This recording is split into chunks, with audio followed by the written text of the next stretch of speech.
coming at you on SportsCenter. Upset Saturday in college football. Did Air Force aim high enough against the Irish? Could things get any lower for Wisconsin? That's a very tough pill to swallow. Can't swallow a pill. How about a foot? Facing bad weather, we'll show you how to take out a hurricane. The Gators still taking a bite out of their opposition, and the Sun Devils keep smelling those roses. Speaking of devils, the Grim Reaper tried to get rid of one on the ice, but we had a star seeing stars. A star who couldn't see a thing, and a daddy in the land of stars. And oh yes, a little star reaching up to the stars. Seen enough stars yet? That guy has. SportsCenter next.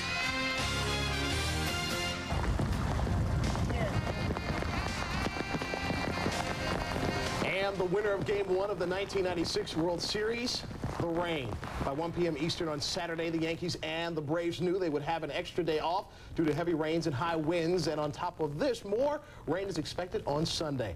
More on how that will affect the schedule of the series in a bit. First, Rece kicks off the show with how the Air Force is truly aiming high. They do that, Jason, by staying low. You know, Air Force is a misnomer. These Falcons fly highest when they stay on the ground. Their wishbone attack, the second best rushing offense in the country. Quarterback Bo Morgan ranked 17th in the land, picking up 113 yards per game. But it figured ground force would have to take to the air against Notre Dame. The Falcons ranked 106th out of 111 teams in passing, but the Irish stingy against the run, giving up less than 100 yards per game. Notre Dame beat the Force 44-14 a year ago. First quarter scoreless. Allen Rece. How many times have you seen this? He bobbles the kick and finds a seam, and he's gone. 57 yards. Rece has now returned a punt, a kickoff, and an interception for a touchdown this year. 7-0 Irish. Second quarter, it's 7-3. Bo Morgan runs the option to perfection, darts to the outside, picks up 31 yards. He had a season-high 183 on the day. And here come three more. Air Force takes a 10-7 lead behind Morgan's touchdown. Late in the half, it's tied at 10. Ron Paulus fires to Rakai Nelson. Check it out. Looks as if he makes the catch. Maybe the foot was on the line, but the ref said he bobbled it. No catch, ruled incomplete. 10-10 at the half. Start of the fourth quarter, same score. Paulus to his big tight end, Pete Kerplevich, and Kerplevich, also known in English. 31 yards. Notre Dame would score 17-10. But Morgan, the perfect option pitch to Tobin Ruff. He darts into the end zone from the 26. We're tied at 17. We go into overtime. On the very first play, Paulus sacked. Ball is knocked loose. Alex Pupich comes up with it. Air Force has the ball. And this is when Dallas Thompson, toe meets leather, ball game. 27-yard field goal, and Air Force shoots down Notre Dame 20-17. The Force rushed for 304 yards coming in. Notre Dame yielding just 99 per game on the ground. Notre Dame got just 67 on the ground, their lowest total in 11 years. And Paulus sacked 3 times, fumbled 4 times. Falcons controlled both lines of scrimmage. We tried to isolate them. We tried to zone them. We tried to T-block them. We tried everything, said Lou Holtz, and apparently nothing worked. We aren't going to make excuses. We're going to pay credit to them. We're going to try to handle it with class. Is it easy? No, but we're going to try to. And I expect that we will. They ran a totally different defense, and they actually ran a different defense than what we practiced all week. But that's not an excuse. I don't know why what's happened, but it has, and we have to move on. I mean, it's frustrating. I mean, you're catching me 10 minutes after the game, and it's tied. I don't know what to say. I don't have good words right now. Well, you can have a lot of good words for the service academies. That "be all that you can be" slogan applies to all of them. Air Force brings this shocker. Army and Navy also off to great starts. All 3 are in the top 5 nationally in rushing offense. And what a turnaround from last year. Combined, their record so far 14-3, and one of those losses was Navy nipping Air Force last week. Since 1993, Florida's only 2 SEC losses to Auburn. Those 2 meeting in the swamp, first quarter, first drive of the game. Florida always scores on the first drive, and they do again. Danny Werfel, Riddell Anthony, 7-0 Gators. Third quarter is 24-10. Werfel, Anthony, 8 yards. Jason Bray toasted, and Steve Spurrier says, hey, this is fun. We're ahead 30-10.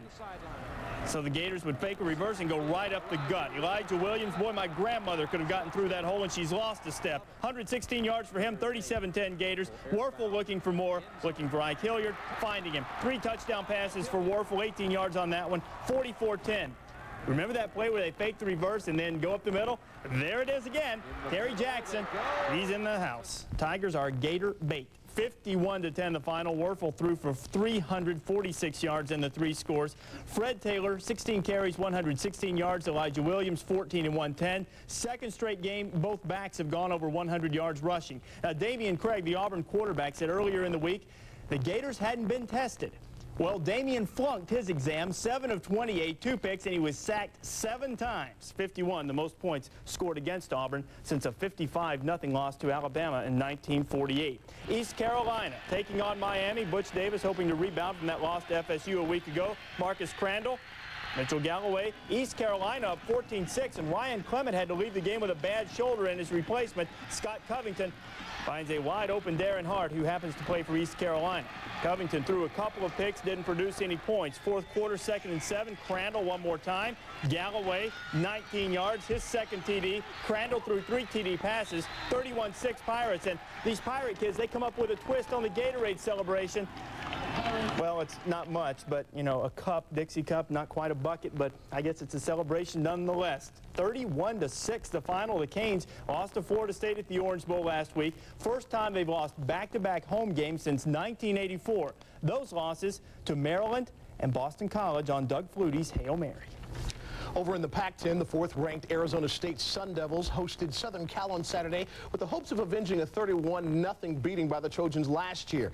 ASU head coach Bruce Snyder has only beat USC once in 7 outings, but his faith is this time around, saying, quote, "We have the makings of a special team here. We really won't know, though, until November or December, but at this point, the team has all the earmarks of something special," end quote.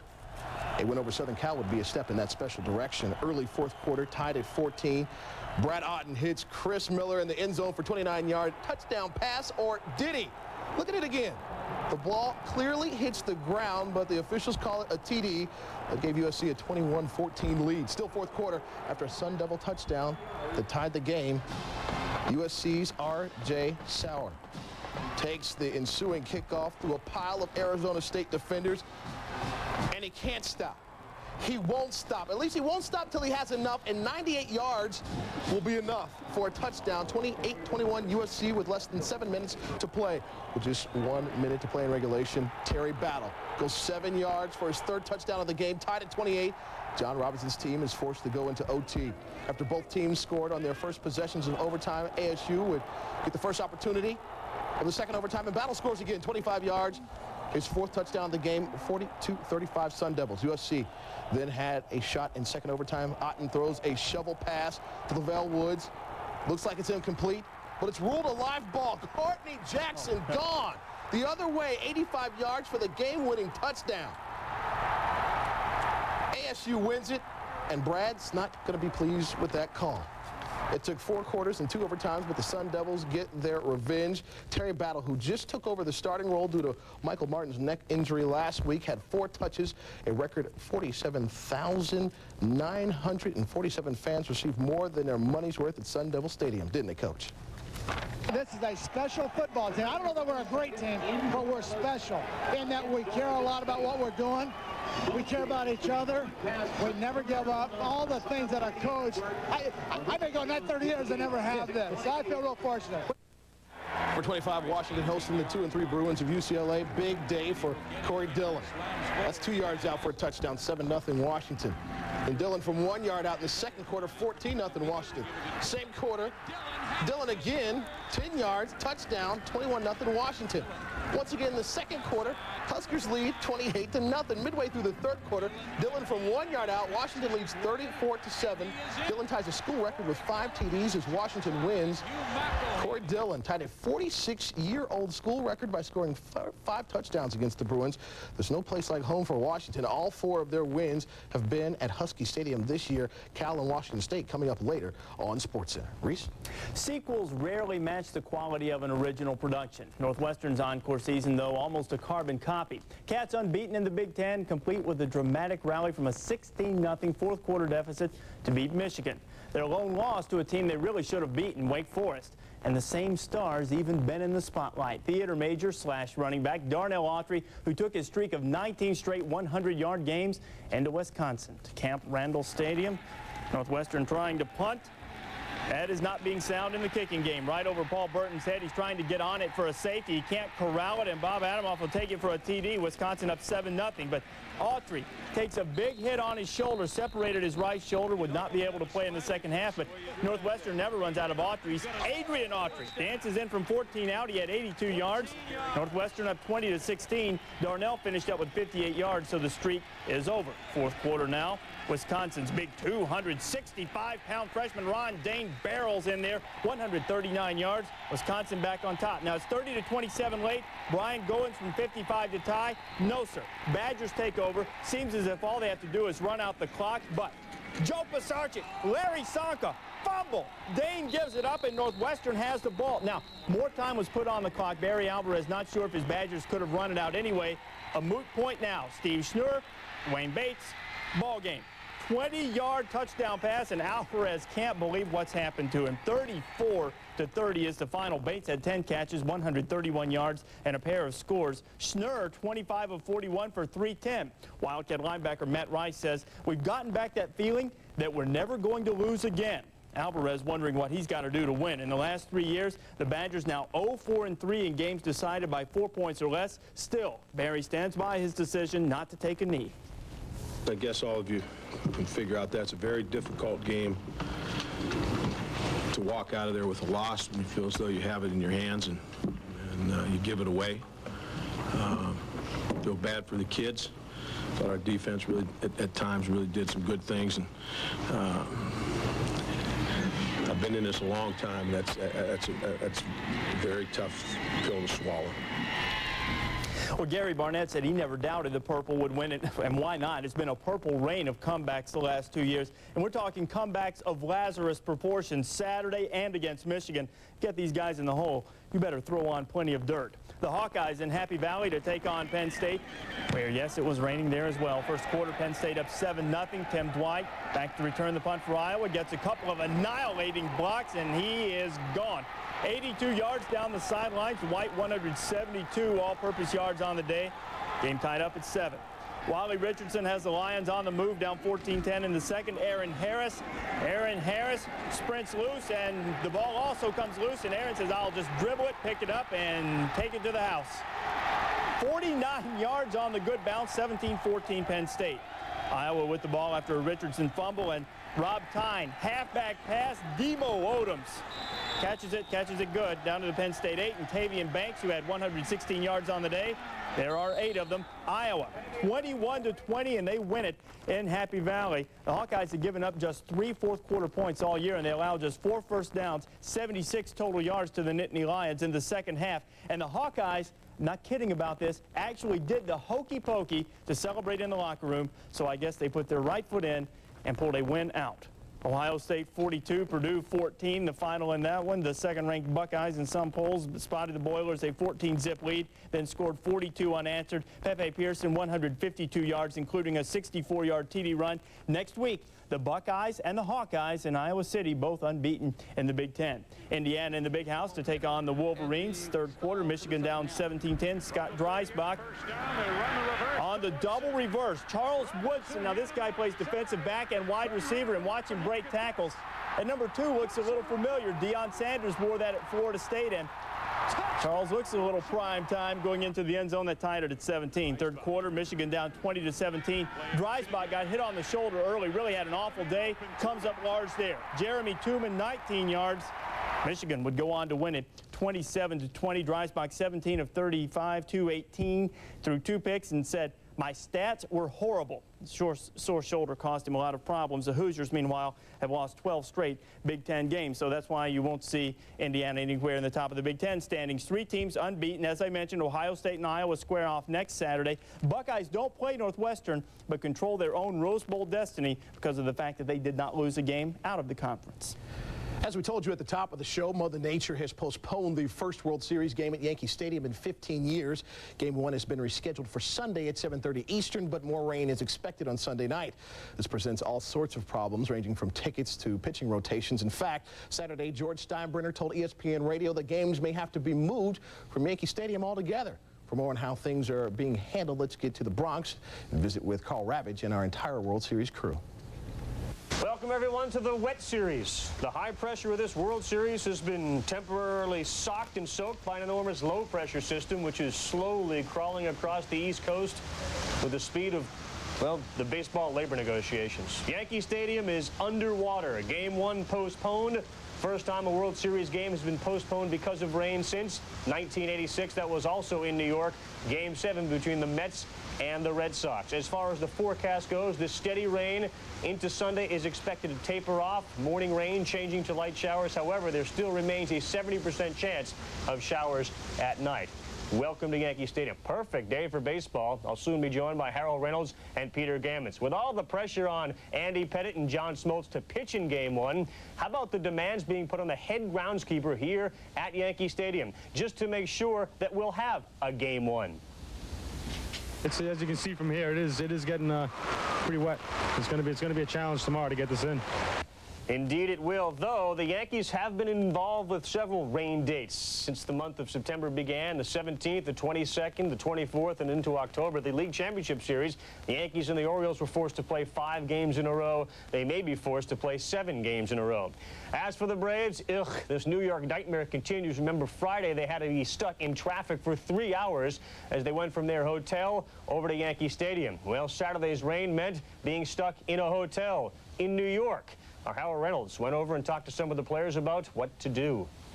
That gives me an extra day, and I can definitely use that. I don't know if the Yankees want another day off. They've had plenty, and, you know, I'll just take it easy, watch a little TV. I'm not going to do the shopping my wife will do. She's going to go nuts today, but just take it easy. I got my family here, so I'm going to hang out with them a little while, get me a good meal in, and get me some more rest and try to get ready for tomorrow. Well, we're going to do a little shopping. I understand that we got to go to the ballpark for a meeting, so we'll go kind of discuss the strategy, how we're going to play against the Yankees, and I guess we'll come back and shop. You know, watch ESPN, see what, talk a little more about matchups. Yeah, which we will do a little bit later, but hide the checkbook and cancel those credit cards. This is a very dangerous place to be stuck for a couple of days with regards to the economic situation. But on a more serious note, we're in a state of confusion here. We may not even have a game on Sunday. Well, it's a distinct possibility. Then what happens? Do they play 7 days in a row, or do they take some variation? I mean, some people think they ought to go Tuesday, Wednesday, Friday, Saturday, Sunday, Tuesday, Wednesday.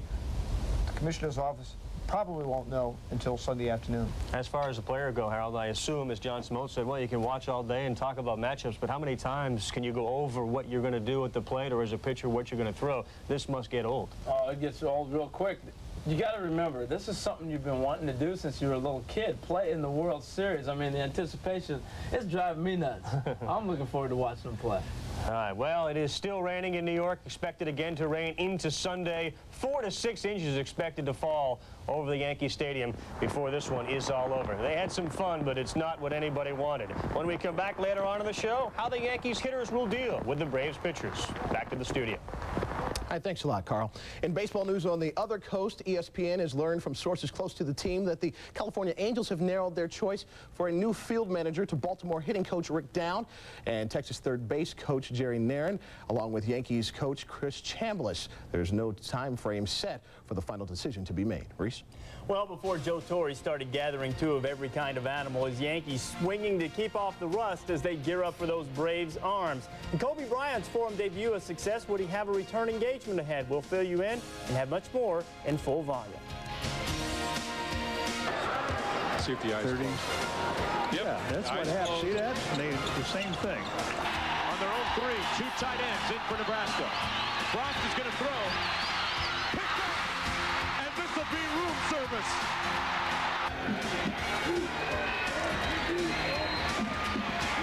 Sarkisian up top, end zone. Touchdown, Kayla Louie. I blame my father's death on the thin rope. My grandfather's too. In a tightrope walking, wider rope is more stable.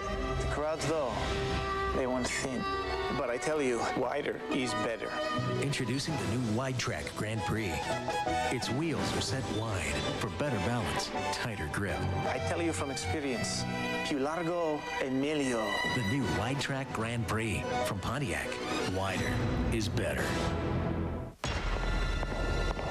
I came here to do one thing, win another one.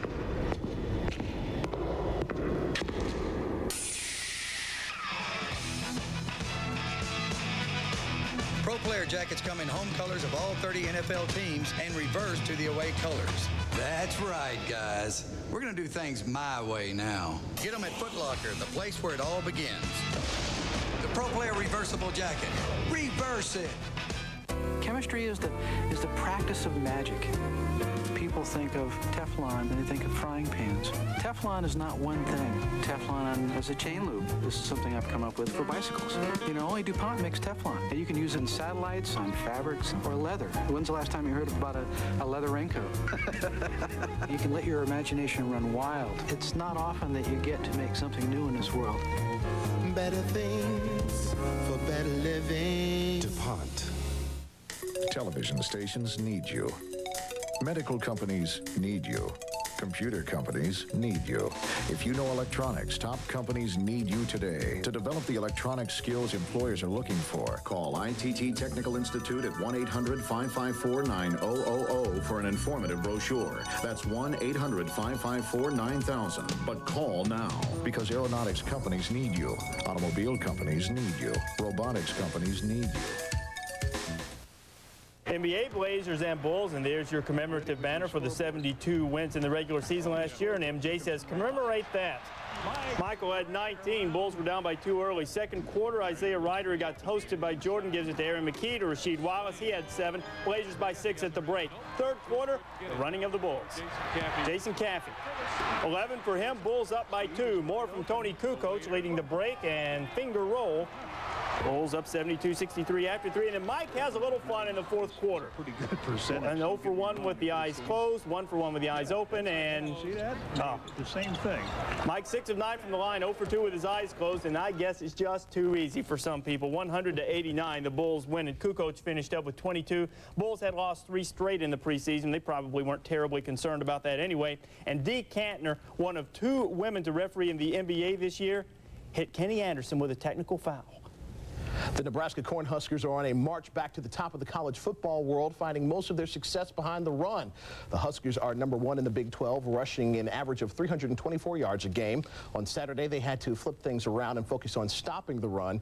Texas Tech, #2 in the conference in rushing, was ready to let Byron Hanspard loose, along with his 217-yard rushing average, off to Lubbock, Texas for the proceedings. In first quarter, first play from scrimmage, and Hanspard is rocked. He fumbles. Terrell Farley picks up the rock and runs it in for a touchdown. 21-yard fumble return, 7-0 Nebraska. Still first quarter, same score. Nebraska ball. Scott Frost passes intercepted by Robert Johnson. He's going to one place. A 9-yard return, 7-7 is the score. Third quarter, score tied at 10. Hanspard fumbles again. The ball's picked up by Ralph Brown. Nebraska ball. On the Nebraska possession, Scott Frost rolls right and dives into the end zone. 17-10 Nebraska, and they go on to win the ball game. The Huskers held Hanspard well under his season rushing average, but he did rush for at least 100 yards for the 13th straight game. This is the first time a ball carrier has done such a thing against the Husker defense this season. Nevertheless, it was a good day for the Husker D. They forced 5 fumbles in the victory. #9 Colorado visiting Kansas. Rick Neuheisel came into the game 7-0 on the road. First quarter, Coy Detmer rolls out. Play action pass hits Desmond Dennis for the touchdown. 7-0 Buffs. Third quarter, 10-0 Colorado. Detmer hooks up with Caruth for the 20-yard touchdown. 11th TD pass of the year for Detmer as CU wins the ball game. The Buffs have now won a school record 9 straight road games. This despite the fact that Colorado was playing without 6 players suspended for improper use of athletic department phones. Coy Detmer dialed in for 2 touchdowns. He's too shy of Cordell Stewart's school record of 33. #19 Cal visiting Washington State as they look for their first 6-0 start since 1950. Ryan Longwell's punt is blocked by Ray Jackson, who recovers it. And in the end zone, it's recovered by actually D. Morincola. 7-0 Washington State. Same score, Ryan Leaf hands off to Michael Black, who gets outside, 46-yard gain. Black with 214 yards rushing. Second quarter, still 7-0. Ryan Black throws it up, and Chad Carpenter comes down with the 11-yard touchdown. Now, 21-16 Washington State. One last chance for Cal. 1:25 remaining. Pat Barnes floats one to Niall Benjamin, who gets knocked out at the 1-yard line. Somebody's furious. Next play. Pat Barnes fumbles the handoff to Willis. The Cougars recover. The Golden Bears no longer undefeated. 21-18 is the final. Cal remains winless at Washington State since 1979. The Golden Bears denied of their first 6-0 start, as I mentioned, since 1950. Michael Black, outstanding day. As we look at the Pac-10 standings, Arizona State continues to find ways to win and have the inside track to the Rose Bowl. Washington State's victory moves them into a second-place tie with cross-state rival Washington. Cal's first loss of the season drops them to 4th place in the conference. Rece? Homecoming's usually the opportune time to schedule a no-name team, someone like our Sister Mary's School for the Uncoordinated. But Tulsa seems to fare better when they face marquee names. Golden Hurricane lost to SMU, but beat Iowa. With that strategy in mind, Tulsa's homecoming date, Steve Sarkisian and BYU. Golden Hurricane had won 3 straight. Sarkisian was not a very pleasant homecoming guest. BYU up 20-3, and he finds K.O. Kelalui, and K.O. is okay. Cougars lead 27-3. But then Steve serves up a homecoming gift. Picked off by Terrence Joseph, and nothing but AstroTurf. An opportunity in front of him. Gets a block on Sarkisian, who just got steamrolled. Is down 27-20 at that point. Sarkisian comes right back, finding James Dye 38 yards over the middle. That gave BYU a 41-30 lead. They would go on to win it 55-30. Sarkisian 21 of 32, 329 yards and 5 touchdowns. The Cougars overcame 127 yards and penalties. San Diego State and New Mexico, a 48-42 final for the Aztecs. In his first game back after a 4-game suspension, George Jones, 40 carries, 187 yards and 5 touchdowns. While George Jones went off, Tammy Wynette apparently shut down. The SEC and Dennis Riddle, 31 carries, 140 yards. The Tide offense, 489 yards total. Find out next week if Bama's for real. The Tide on Rocky Top to face Tennessee. Down on the Bayou, LSU hosting Kentucky, and Bill Curry probably lining up his resume. This, however, will not be on his resume tape. Kevin Falk just explodes. 138 yards for him, 23-yard score there. 7-0 Bayou Bengals. 27-7 in the third. Rondell Mealy. Hey, this guy's second team. Look at him run through these tackles like they're not even there. He'll bounce into the end zone, 22 yards out. LSU wins it 41-14. Falk, 265 all-purpose yards. And LSU bounces back from that loss to Florida. Tim Couch started at quarterback for Kentucky, went just 2 of 4 for 20 yards. Curry's Cats 1-6. Still ahead on the program, it's back to the ice where one of the guys whose name ends in "ov" scores for Detroit. And in college football, we have Wahoos going all out to make the show. That's a block. This is SportsCenter. Before you purchase or lease a vehicle, be sure to visit the Haldeman family of dealerships on Route 33 in Hamilton Square, New Jersey. With an inventory of over 500 new Ford and Nissan products, plus a pre-owned selection of over 400 strong, Haldeman has plenty to offer. Conveniently located, Haldeman is easy to get to. From the Princeton area, 295, exit 64. The Bordentown area, 295, exit 63. From Route 130, take the Route 33 exit west. For selection, price, and hassle-free shopping, come to Haldeman Country in Hamilton, New Jersey. ETD Discount Tire Centers. We are Discount Tires. At ETD Discount Tire Centers, we feature top name brand tires, plus smart service. With smart service, your automotive service work gets done right the first time. You pay for only what you authorize, and all services are backed by our written limited warranty. Your car is always ready when promised. This is our commitment to 100% customer satisfaction. ETD Discount Tire Center, located on Route 1 North, Monmouth Junction in South Brunswick, next to Major Car Wash and Mr. Goodloo. B7:30 p.m. On Monday nights, your NFL action starts at 7:30 because between what happens on Sunday and what's coming up Monday night, there's plenty to talk about. The time will be 7:30. Join Mike Tirico, Sterling Sharp, and Joe Theismann as they take you deep inside the NFL. Analysis, perspective, experience. It's time to catch NFL Prime Monday. Monday nights at 7:30, only on ESPN.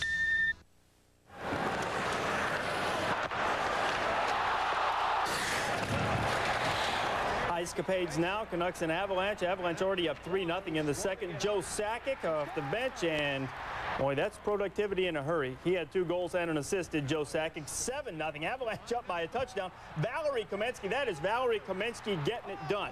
His 100th career goal. Avalanche would win 9-2. Sakic and Scott Young, 2 goals each. Patrick Waugh had a shutout until just 2:17 left. Kamensky, meanwhile, moves into 10th place on the franchise's all-time scoring list. NC State visiting Charlottesville. Fourth quarter, no score. Tiki Barber files the punt at the 26. Breaks it to the outside. And you know what? Nobody's going to get him. He's gone. 74 yards for the touchdown.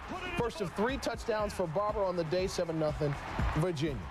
It's now 38-0 in the second quarter. Virginia's Antoine Harris blocks Jason Briggs and scoops it up. Goes 34 yards for the score. Wahoo's win 62-14.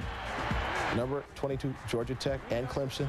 Fourth quarter, Tigers down. 4th and goal. Dylan Green keeps it on the QB sneak. The refs take their time and they're taking another. Yeah, okay, there we go. Throw their hands up. 28-25 Clemson. Jackets, 1 shot to tie. Field goal. 52 yards. Oh, no, it left no good. The Tigers pull the upset. Rece. Let's go out west. Fresno State and Wyoming, second quarter. Cowboys down 14-7. Josh Wallwork, shuffle pass. Lenny Sexton splits the defenders. 15 yards tied to 14. Next possession, whatever. Wallworks. Josh out to Sexton. 17 yards, 4 TD passes for Wallwork. 42-21 the final. Wyoming, the nation's longest winning streak, 11 straight. TCU and number 24 Utah tied at 7. Chris Formata. Ma'afala, look at the big fella. Ma'afala, 70 yards. He'll take it to the house, and I'll wager at some point when he gets to the house, he's headed to the fridge. Ouch. 14-7 Utes. Hey, we only kid him because we love to watch him rumble. Look at this big fella. Ma'afala again, 52 yards. Utah wins it 21-7. Well, Jason and I not nearly through. A cyclone named Troy cutting a path through some Cowboys and toward the top of the rushing charts. And Tigers earned his stripes. He almost earned that putt. Back with some golf after this. Why do I rent from Enterprise? Very simple. No stress. We'll be happy to They arrange to pick me up free, so I don't have to ask anyone for a ride. See? No stress. Pick Enterprise. We'll pick you up. First drug I did was pot. I didn't think I would ever have a real problem with it. I thought I would just hang out with my friends and smoke pot and drink or whatever on the weekends, things like that. But after a while it got worse and I started doing it more. And then I started doing it by myself. It led me into other drugs. It's like a doorway, because once I started and then it wasn't enough and I did more. I also smoked crack, hash, angel dust, everything. I never thought I would be like that. Like, I was stupid. You have to think about your consequences. Where do you turn for college football's most complete Saturday preview show? The best in the game. Chris Fowler, Lee Corso, and Kirk Herbstreit bring you the inside scoop on the day's biggest games. College Game Day, Saturday at 11:30, only on ESPN. Up in heaven. God, if you created all men to be equal, what's up with Nicholas? Jack's incredible, isn't he? I throw wind at the guy. I throw rain. I give him a big appetite. The man just keeps on winning. He ever ask for your help? All golfers do. You remember Augusta in 1975? Jack was not alone. Is Nicholas the greatest golfer you'll ever make? Tough to say. Got some outstanding new talent I'm in the process of creating, but I'm still tinkering. Settle down, Ginger.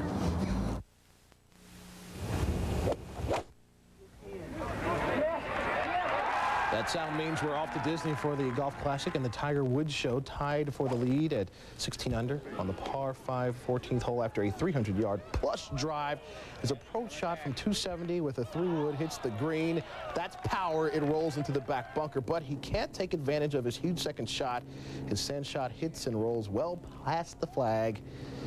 His short game just wasn't clicking. The birdie putt on the same hole looks like it's dead center, but hits something in front of the hole and goes to the right.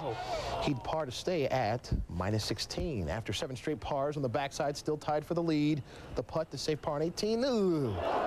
Tiger shot a 3 under 69, though. He's 1 shot back heading into the final round. On Sunday, Woods must overcome a pack of 4 players that lead him by a stroke for victory and a sure trip to next week's Tour Championship. Rece?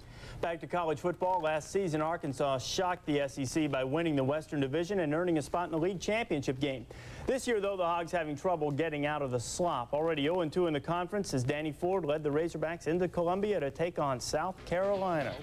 Arkansas's Pete Burks looking, and Terry Cousin You can kiss in that cousin goodbye. 51 yards, 7-0 Gamecocks. Second quarter, Carolina now down 10-7. Anthony Wright, the fine Carolina quarterback, rolling to his left, a dart to Zola Davis. Carolina goes on to win at 23-17. San Jose State, Colorado State, the first play from scrimmage. The Rams' Moses Marino looking for it all. He'll get it all. Jeremy Calhoun, 60 yards, 359 yards passing. Rams 36-13. Iowa State, Oklahoma State, Troy Davis. Troy did this little, oh my, lost undergarments may be picked up off the stadium turf following the game. 50 yards for Davis, 238 on the day. Iowa State up by 6, but with 5 minutes to go, Andre Richardson gives up the football near the goal line, but keep your eye on Andre. Never quits, never gives up, comes out of the pile with it. Touchdown, 28-27. Oklahoma State beats Iowa State. With a 26-12 win over Stanford, Oregon State snaps a 15-game losing streak. It was the longest losing run in Division 1A ball. The Prairie View Panthers still have a hold on the longest AA run. They have now lost 65 straight. Still to come on the show, a peek inside Chris Mortensen's notebook. The writing may be on the wall for Jim Kelly, and it's not good. Stay with us.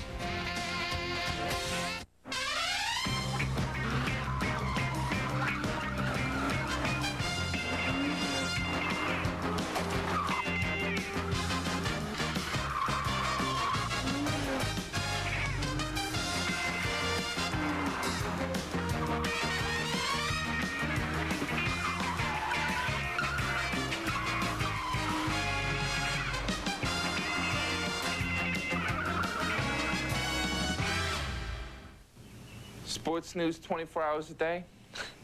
What took you people so long? I mean, does it take a genius to realize that some of us out here are marching to a little bit of a different drummer? I mean, it's not like you can say, you know, be here for sports news at 6 or be here at 11. Hey, man, you know, I'm here when I'm here, you know. My mother, she's like, dinner's at 5. I show up at 7, you know. I'm thinking of moving out, you know. Any of you guys need a roommate or anything? Ever since I was a little kid, I dreamed about winning the Stanley Cup. But I also had this dream about this gorgeous blonde from space. And she came down, and all she really wanted to do was... Cut! What? Let's stick with the hockey dream for now, Darren.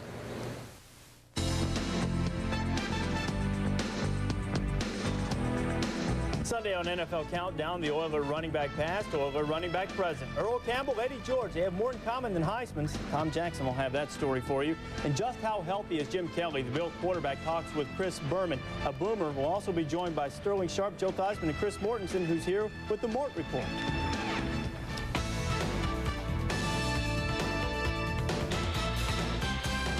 Buffalo Bills coach Marv Levy knows that Jim Kelly has taken him to 4 Super Bowls, but there's some uncertainty about whether Kelly will take him to a 5th. Levy is prepared to pull the plug on Kelly if the veteran quarterback continues to hurt the team. It would take an awful performance and a shocking loss to the Jets for it to happen now. Otherwise, Levy is prepared to give Kelly a couple of weeks to get on track, or else Todd Collins gets another shot. The trick for Kelly, he'll have to do it mostly without the no-huddle offense, his bread and butter, which the coach wants hand. Jim Harbaugh's job is secure, but his health is not. Another severe beating Sunday at the hands of the Ravens put Harbaugh in the hospital for a night. Tackles Jason Matthews and Troy Auzine have failed to protect. Double jeopardy for Harbaugh because favorite target, tight end Ken Dilger, has been forced to stay in and help block. The Giants also aren't sure Dave Brown is going to survive the punishment he's taken. Another reason why rookie Danny Cannell was promoted by Coach Dan Reeves to 2nd string this week. Okay, there's Jerry Rice, Emmitt Smith, Barry Sanders, Brett Favre, and Larry Centers. Cardinals veteran quarterback Boomer Esiason tells us that he's convinced Centers is one of the 5 best offensive players in all of football. Brett Barnett's miraculous comeback from major knee surgery in July is being attributed to a successful cadaver transplant to repair a torn anterior cruciate ligament, prompting Jimmy Johnson to privately wonder whether the cadaver was Jesse Owens, because Barnett is off and running and now ready to play 9 weeks after the operation. Deion Sanders and Kevin Smith would like to stake claim to the NFL's best pass coverage tandem.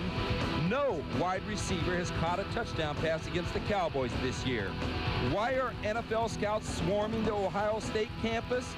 Look around at the ex-Buckeyes catching and running wild in pro football. The Vikings' Robert Smith, the Oilers' Eddie George and Chris Sanders, the Patriots' Terry Glenn, the Seahawks' Joey Galloway, and the Raiders' Ricky Dudley. No wonder Buckeyes tackle Orlando Pace is the safest bet in next April's draft. For ESPN, I'm Chris Mortensen. Thanks a lot, Mort. Back to the ice now. The Ottawa Senators have only won one of their first 5 games, but that isn't all bad. They've only lost one. The other 3 have ended in ties, including a 2-2 contest with the Devils on Friday. On Saturday, the Senators hosted the Canadiens, who, of course, they tied 3-3 in their season opener. Time to get chilly. First period, Canadiens 2-0. Rhodes in trouble early. Stéphane Rece loses the puck in front of the net, but Patrice Brisebois grabs the loose puck and scores. Canadiens scored on their first 3 shots, led 3-0. Senators rally tied at 3. 5 minutes into the third, Alexander Daigle gets it in. Senators 4-3. Daigle 2 goals in the game. 5 minutes later, same score. Sean McEachern in front of the net, in the net. 5-3 Senators, still 5-3, under 3 minutes to play. Alexei Yashin, the blast, goal. Yashin's 2nd of the game, 5th of the season. Senators 6 unanswered goals to win. The Senators come back from 3 goals down, not to tie, but to win, and win by 3 goals. Alexander Daigle scored his 4th goal, just 1 short of his total in 52 games last season. Leafs and Stars getting it on. A physical came. Todd Warner comes up to Mike McDonald from behind and says, "Hi there." Warner with the charging penalty there. 6:17 into the second period, no score. Dave Reed lifts the puck over Felix Potvin. Stars lead 1-0, Reed's 2nd goal this season. Later in the second, Dave Reed. Brandon Convery. He shoots, but Moog with a nice save. Convery got in close. Freezes the puck. Moog had 14 saves for his 23rd career shutout. Stars win 2-0. Stopping only 14 shots on his way to his 331st career victory. That was Andy Moog. Dallas now leads the league and wins. And Ron Francis provided the tie-breaking goal for the Pens as Pittsburgh wins for only the 2nd time this season. Red Wings beat the Islanders 4-2. Slava Kozlov a goal and an assist. It's just the 2nd time this season that the Wings have scored more than 2 goals. And Hartford beats New Jersey 6-2. Former Red Wing Keith Primo 2 goals and an assist in his first home game as a Whaler. Hartford now 4-1-0. When Jason and I return, we'll go back to the NBA exhibition flavor. Celtics and T-Wolves. Stephon Marbury. Well, that's why he was alive. Golfers, here's an opportunity of a lifetime to play with the same driving iron that PGA professional Mike Smith used to drive a ball a world record 335 yards from the fairway. But that's not all. This amazing club automatically corrects hooks and slices. The controller's explosive power comes from its oversized head. Its uncanny accuracy comes from a patented curve across its hitting surface that automatically reduces the abnormal spin caused by off-center shots. Ordinary irons will hook or slice off-center shots into the rough. The controller keeps them on the fairway. No other iron can do that. Finally, I can murder the ball without losing it. What an amazing club. I've cut 6 strokes. We know that if you hit the controller 3 or 4 times, you'll never play with a fairway wood again. You must hit longer and straighter and cut at least 5 strokes instantly or your money back. Call the number on your screen now and cut 5 or more strokes, guaranteed.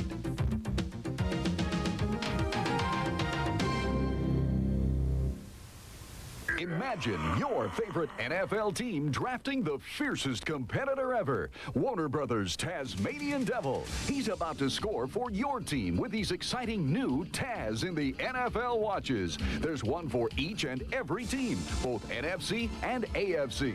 Even the Carolina Panthers. That's 30 exciting designs in all. Each watch features an accurate Swiss quartz movement, water resistance to 100 feet, an Action Taz NFL team logo, and a unique football second hand. Taz Fever is sweeping the country, so score big with this special TV offer. Only $29.95. It's a devil of a deal. So pick your favorite NFL team and order now. Call toll-free 1-800-233-0500 or send $29.95 plus shipping and handling to Taz in the NFL Watches, P.O. Box 121, Plainville, Connecticut, or call 1-800-233-0500. Just another day at the office for the Yankees groundskeeping crew. Nothing like showing up to work and finding your place of employment, 4 inches deep with water. They did their best, but Game 1, of course, has been postponed. Will this World Series ever get started? Should this World Series ever get started? There are some who have said this baby is over before it even gets underway. Well, first of all, from what I've heard around here today, Atlanta's already won the World Series. That's the way it seems to be. The reason for the pervading fatalistic attitude, the Braves pitchers. I mean, they all know how to pitch. They all have great stuff. They never throw the ball down the middle of the plate. I mean, other than that, they're hittable, huh? Once again this season, the Braves starters have had the last laugh, and in the postseason, they've been in hysterics. The Dodgers hit 147 in the division series, the Cardinals 204 in the NLCS. But in the final 3 games, the Big Three dropped an 0.33 ERA on Tony La Russa's team. I think if you become passive in these games, I think you're going to run into some long innings and some high-scoring games. And against the Braves, you just have to take advantage of every scoring opportunity you get. Well, you don't get many. Atlanta's arms are as consistent in the early innings as they are in the late. In fact, the numbers suggest the only relief hitters get comes against the relievers. And I'm sort of happy we're this type of club, because against the Braves pitching staff, as I say, they're a little stingy, and you know, you've got to pretty much take what they give you. This is the World Series, and I don't think, you know, all the hype that those guys bring here will affect us at all. I haven't faced any of them, and I don't think any of them scare us. I mean, we have good pitchers over here, too.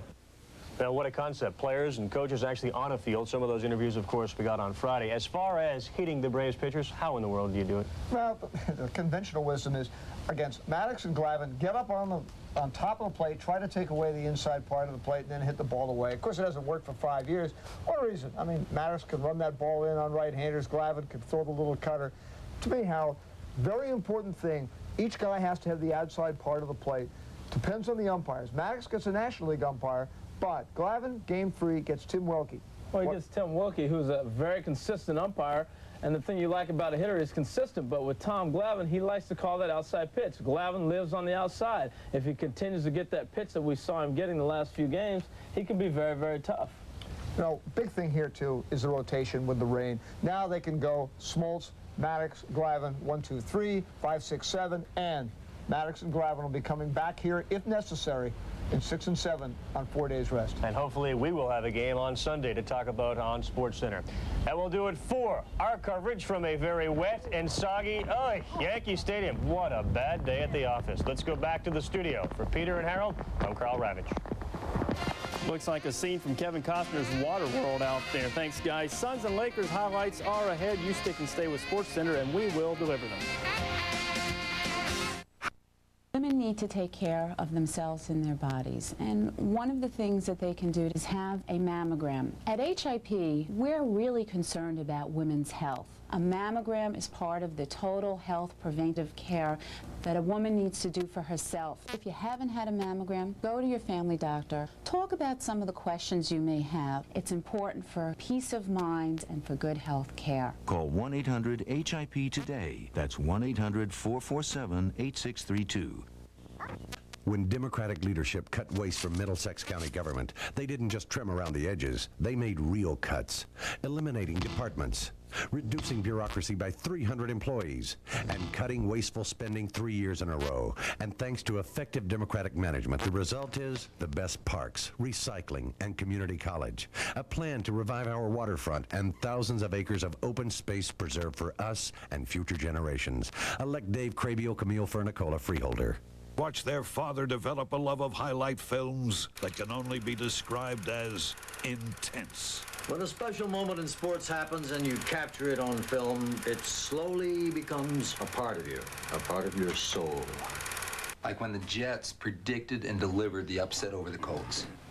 I love that moment more than I love my own children. No offense. None taken, Dad. That was a very special moment. Amen. Shaq O'Neal, Shaq Attack, Shaq Attack, Shaq O'Neal, forever, the real deal, Shaq Attack, ESPN and Shaq Attack, you're a relative, Shaq will lose you, Shaq Attack, the real thing, the best, everlasting, Shaqy, you love it, baby. All right, Suns and Lakers.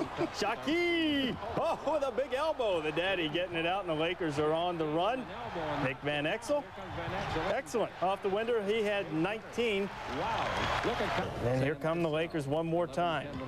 Eddie Jones gets up, gets down. Lakers win it over the Suns, 100-87. After that Shaq block of Forum. After a Shaq block during the game, the Forum had a brief power surge. The lights actually went out and the scoreboard flickered. Kazam! Kobe Bryant was a scratch with a bruised back. It was the Suns' first loss of the exhibition season.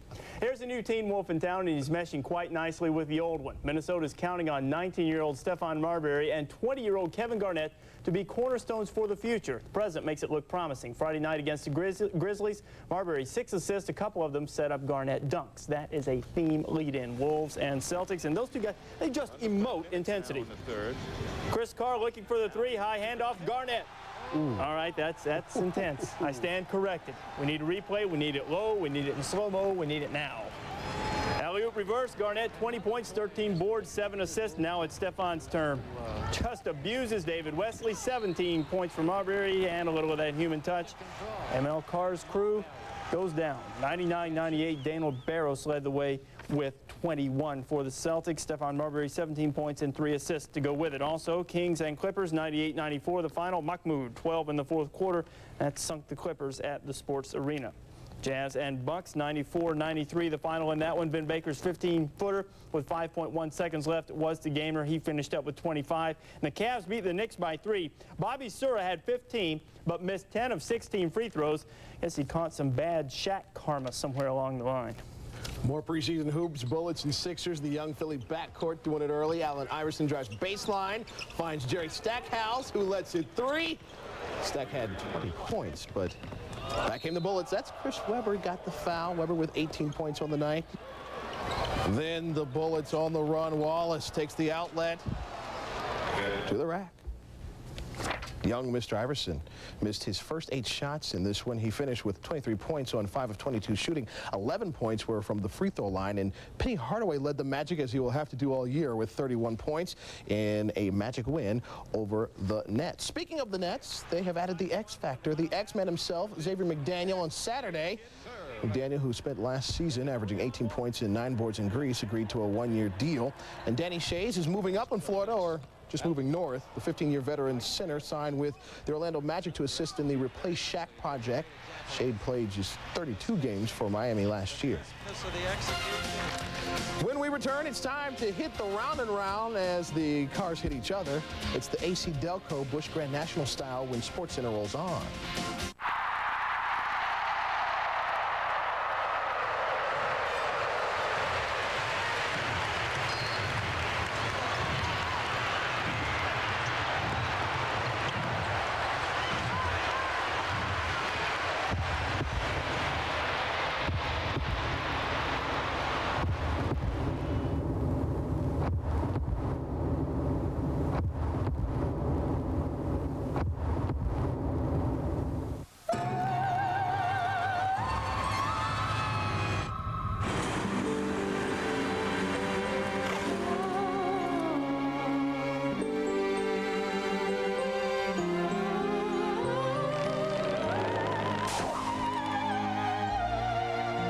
Seems like a good time to introduce the new,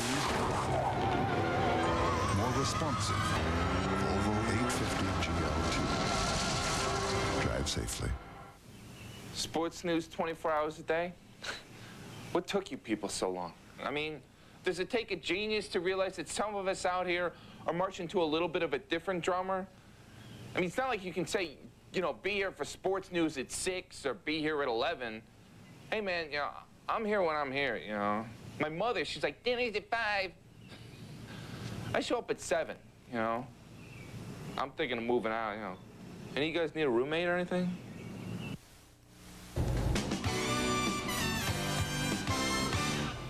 Number 21, Kansas State visiting Texas A&M, fourth quarter. K-State leading 23-14. That's a block. David Garcia's punts blocked. Texas A&M recovers ensuing drive, 1st and 10 on the 15. Brendan Stewart, 15-yard pass to Albert Connell. Texas A&M trails by 3. Further scoring. Later in the 4th, Texas A&M driving on the 45. Stewart finds Connell again. Connell again. Chris Canty forces a fumble. Stops Texas A&M's rally. Stewart leaves the field dejected. Kansas State wins the ball game despite a late push by A&M. K-State hangs on to win by 3 on the road. The Aggies can thank 4 first-half turnovers for the defeat. And number 15, West Virginia beat Temple by 20, rushing for a tad over 200 yards while holding the Owls to just 51 yards on the ground. Rece. Busch Grand National, AC Delco 200 at the Rock. That's Dale Jarrett. He'll be on the pole for the Cup race Sunday. Lap 4, and this is what you get if you tailgate. Everybody's spinning, colliding. Phil Parsons in the 94 car, Ron Barfield Jr., Jeff Purvis, Randy Porter. Everybody was okay. It was just racing. 95 car, David Green trailing by 50 points in the standings. Bumps the 23 car and Chad Little. Gets around him. 34 laps to go. Dale Jarrett in the 32 car passes Mark Martin, who led for the first 90 laps. With 16 laps to go, it'll be Mark Martin retaking the lead. Martin looking for his 6th Busch win of the year, and he would indeed get it. Martin has won 6 Busch races, 1 Craftsman Truck Series race, but no Winston Cup races yet, despite 12 straight top 10 finishes. It's the semifinals of the World Match Play Championship in England on 15. Els the long birdie. Bottom. He goes 5 up on Mark Brooks. On the par 5 17th, Els had driven the hole into his 3rd shot from an elevated mound behind the green. The pitch rolls within inches. He finished the first 18 holes 6 up. Els, the right to left downhill birdie putt. Simple swing. He knows what he's doing. He destroys Mark Brooks 10 and 8. Els has won the last 2 World Match Play titles, undefeated in 3 appearances in this tournament. He will face Vijay Singh on Sunday in an attempt to maintain this run. Els only needed 28 of 36 holes to advance to the finals. Jim Colbert is serious about a run at the leading money winner title on the Senior Tour on Saturday. He carded a 68 to take a 2-stroke lead over Butch Beard at the Gold Rush Classic. This was Colbert's 13th straight subpar round. Time for Rece and I to round 3rd and head for home. Before we go, we'll slide in with a DYK that flies through the air with the greatest of ease. Stay with us. This is my idea. This is my dream. In the last 10 years, over 6 million people have taken the bull by the horn. This is my chance. This is my break. And blazed their own trail. This is my life. It's hard to say where they found their courage, but chances are they found their supplies at Office Depot. Since 1986, we've helped businesses succeed with everything from Uniball Vision rollerball pens from Sanford to brightly colored 3M Post-it notes, all at the best prices guaranteed. Office Depot. This is where I take care of business. Kid, you got the talent, but you got a problem. You're too nice. We'll fix that. Okay, Mr. Lambert. That's how you do it.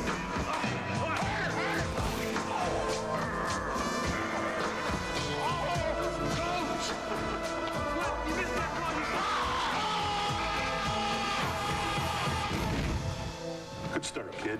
Tomorrow, headbutts. They've conquered Doral and Augusta, found redemption at Muirfield and La Costa. Now the PGA Tour brings together a field of dreams for the Tour Championship. Coverage begins Thursday at 3 on ESPN and continues this weekend on ABC Sports. Sunday night, 7 Eastern, NFL prime time has all the highlights fit for videotape, including the Steelers-Oilers rematch / grudge match. Chris Berman, Tom Jackson, and Bill the Judge Pito plays. Bring it to you.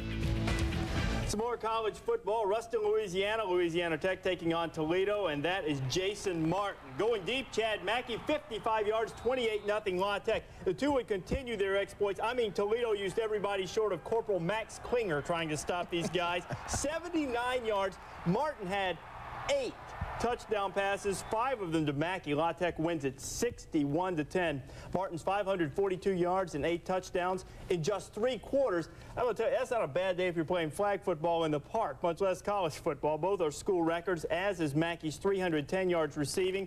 But it's not just Bulldogs getting it done. Jay Jones of James Madison, 217 all-purpose yards. He had a couple of kickoff returns of more than 90 yards. Now, Martin's performance broke a school record that he shared with some quarterback by the name of Terry Bradshaw. If he would have stayed in the game, maybe he would have been able to reach the all-time record. That's right, Rece. All he needed was 3 more touchdowns to go. Did you know the Division 1A record for most touchdowns tossed in a game is 11? David Klingler did it against Eastern Washington just under 6 years ago. I think he's a Raider now. Used to be in Cincinnati. I'm going to tell you, Klingler in those Houston Cougar teams with Klingler, and before him, Andre Ware, and then even after him, Jimmy Klingler, really ran up some numbers there in the late 80s and early 90s for Houston. And Cougars starting to resurge, getting back into the big time in college football, playing much better football. That's going to do it for us. I'm Rece Davis. Speed Week coming up next right here on ESPN. Hope you enjoy. And I'm Jason Jackson. Enjoy your Sports Sunday. We'll see you.